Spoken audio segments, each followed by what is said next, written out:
আজ ফুরফুরা শরীফ যাচ্ছেন মুখ্যমন্ত্রী মমতা বন্দ্যোপাধ্যায়। বৈঠক করবেন পীরজাদাদের সঙ্গে। ২৬-এর ভোটের আগে তার ফুরফুরা সফর যথেষ্ট গুরুত্বপূর্ণ বলে মনে করছে রাজনৈতিক বিশ্লেষকরা। ভোট ব্যাংকের জন্য যাচ্ছেন। এদিকে কটাক্ষ বিরোধী দলনেতা শুভেন্দু অধিকারী।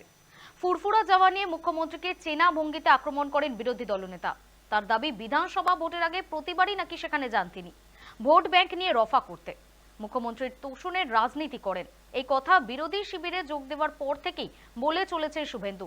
সেই কথায় জোর দিয়ে বিষয়টি নিয়ে তিনি ঠিক কিনা সেই প্রশ্ন সাংবাদিকদের উদ্দেশ্যে ছুড়ে দেন তিনি। পরে নওশাদকেও কটাক্ষ করেন শুভেন্দু। এই ধরনের মমতা বন্দ্যোপাধ্যায় ফুরফুরা শরীফে যাচ্ছে ভোট ব্যাংকে কনসলিডেট করতে।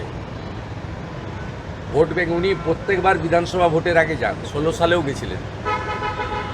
5 বছর ফুরফুরার কথা ভুলে গেছিলেন, মুসলিমদের কথা ভুলে গেছিলেন। এখন ভোট এসেছে, তাই ফুরফুরায় যেতে হবে। 16তেও গেছিলেন, আবার 26-এ ভোট আসছে, চাপে আছেন। পশ্চিমবাংলার হিন্দু ভোটার যারা তৃণমূলকে ভোট দেন, তারা একটু আজকে টিভির দিকে নজর রাখবেন। আপনারা তো লাইভ করবেন নিশ্চয়ই, মুখ্যমন্ত্রী বলে কথা। যে হিন্দুরা তৃণমূলকে ভোট দেন তারা একটু লাইভটা করবে, দেখতে থাকবে। আর নওশাদের আমি যে বলি তোষণের রাজনীতি, সেটা প্রমাণ হয়ে যাবে। আর নওশাদের ভূমিকা কি বলবেন? নওশাদের এই ভূমিকাটা নওশাদের ওকে জিজ্ঞেস করুন।